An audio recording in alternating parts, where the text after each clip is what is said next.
हम सभी जानते हैं कि व्यक्ति का मन बहुत चंचल होता है। यही कारण है कि मन अशांत रहता है और कई तरह के सवालों का जन्म भी अशांत मन के कारण ही होता है। यदि आप जीवन में शांति चाहते हैं तो इसके लिए जरूरी है मन को शांत करना। लेकिन मन को शांत कैसे किया जाए? गौतम बुद्ध से जुड़ी इस कहानी के माध्यम से आप जान सकते हैं कि मन को शांत करने का क्या तरीका है। इसमें भगवान गौतम बुद्ध द्वारा मन को शांत करने के आयामों के बारे में बताया गया है।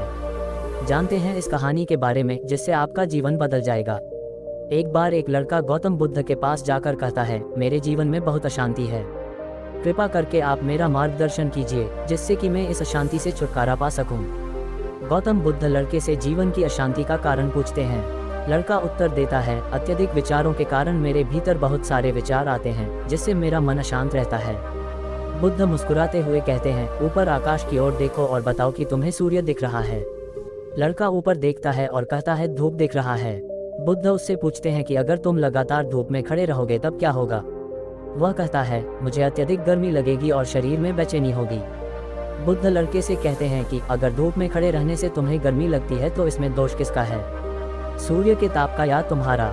लड़का कुछ सोचने के बाद कहता है, इसका जवाब आप भी बताइए।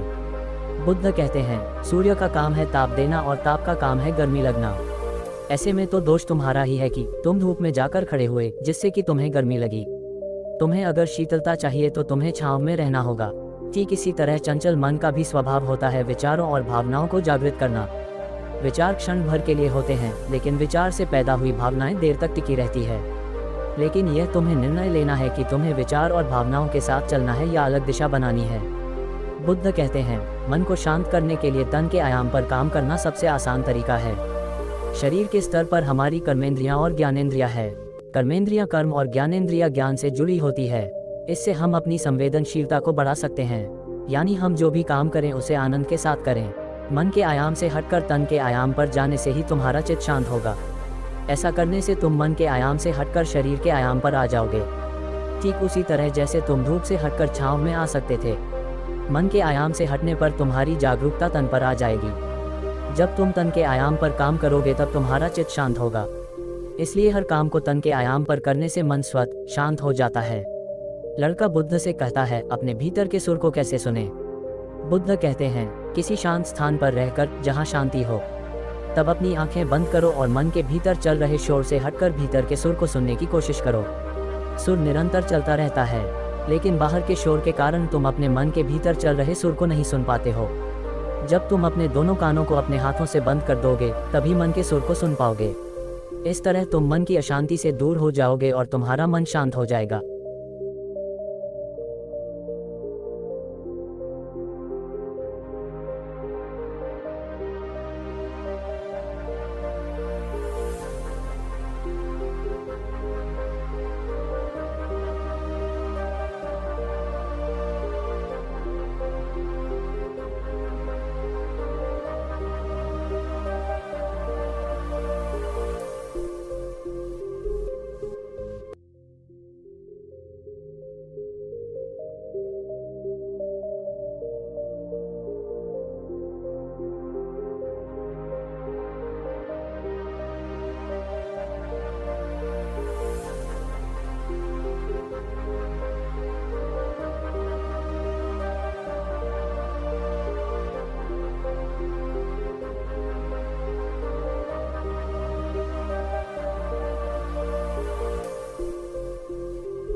लेकिन जिंदगी को फिर से पाया नहीं जा सकता। इसलिए अपनी इस बेशकीमती जिंदगी को अच्छे से जिएं, हर पल का आनंद लें। कभी ये ना सोचे कि आप इस दुनिया में किसी काम के नहीं है, ना कभी ये सोचे कि आपकी जिंदगी व्यर्थ है। आपके होने या ना होने से कुछ फर्क नहीं पड़ता। जब भी ऐसे नेगेटिव विचार आपके मन में आए तो खुद को बस ये याद दिलाएं कि जीवन एक रूबी है और ये बेशकीमती है। आई होप आपको इस वीडियो से कुछ ज्ञान की बातें सीखने को मिली हो। ऐसी ही और भी मोटिवेशनल कहानियां स्टोरी के लिए इस चैनल से जुड़े रहें।